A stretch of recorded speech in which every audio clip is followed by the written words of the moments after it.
Hi everyone, just going to take this chunk of wood to its next stage of a bowl.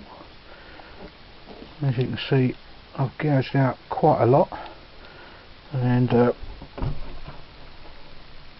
flattened her out on the bottom, and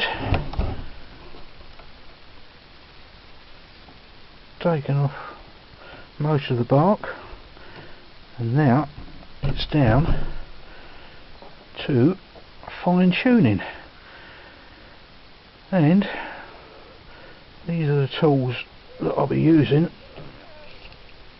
This rough head is really good at cutting out, and of course we've got the old chainsaw head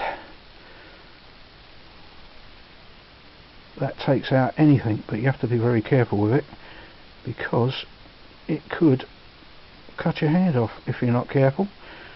But you know, it won't, and we'll plod away, and hopefully I'll be able to show you the next stage of the bowl when it's finished, and get back to you then.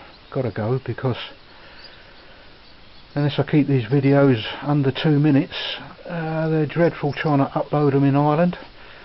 All the technology is supposed to be in Ireland, yet we can't upload anything, but never mind. I will speak to you later. Bye for now.